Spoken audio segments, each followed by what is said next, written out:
Tinambakan ng Philippine Men's Baseball Team ang Singapore sa elimination round ng Southeast Asian Games. Agad umarangkada sa 8-0 lead ang Pilipinas matapos nga po ang 4 na innings. Bagamat naka-score ang Singapore sa 5th, hindi ito sapat para pumahabol ang Pinoy batters. Final score 17-3 pabor sa Pilipinas. Ikalawang panalo po ito ng defending gold medalist matapos ding talunin ng Indonesia noong pong Sabado 14-0. Samantala sa Hockey 5 sama ng SEA Games, natambakan ng host Thailand ang Pilipinas. Aray ko po, 11-0 po ang score mga kapatid.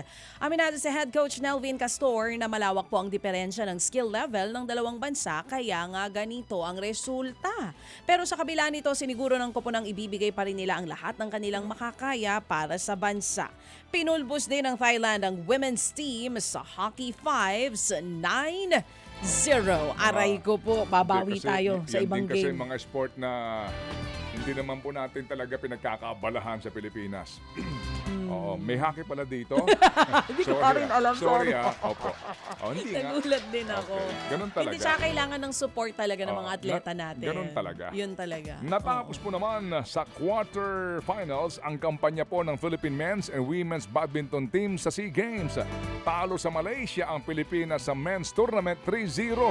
Agad nakuha po naman ang kalaban ng unang 3 laro kaya hindi po kinakailangan ang dalawang nakaset na matches. Sa Singapore po naman natalo ang women's team 3-0. Naipanalo kaagad ng mga Singaporean ang unang 3 singles matches kaya hindi na po nilaro ang dalawang nakalinyang doubles game. Ito badminton mukhang kinakailangan pa natin palakasin po ang ating team dito. Wala bang pang seniors na badminton dyan? Lalaban tayo sa mga seniors. Abangan natin, baka magkaroon. O, ito naman. Pang 60 na bababa. Yan. Sino mga ka-teammate mo dyan? Si MVP.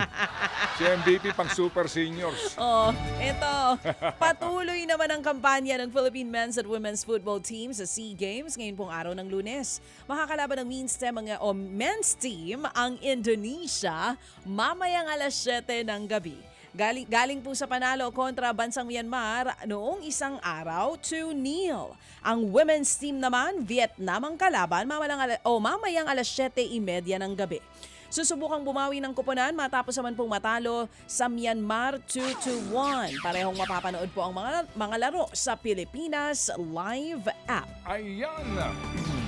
At sa iba ho namang balita, abay umaasa po ang Meralco Bolts na hindi malala ang naging ankle injury na tinamo ng ating import na si Ronde Hollis Jefferson sa kanila pong laro sa East Asia Super League. Nangyari po ito sa third quarter kontra po Macau Black Bears nang matapakan ni RHJ ang paa ng isa sa mga kalaban ay naku po. Umexit po ang dating NBA player na may 15 puntos, 4 na rebounds at 7 assist. Wagi ang Meralco kontra sa Black Bears 93-91.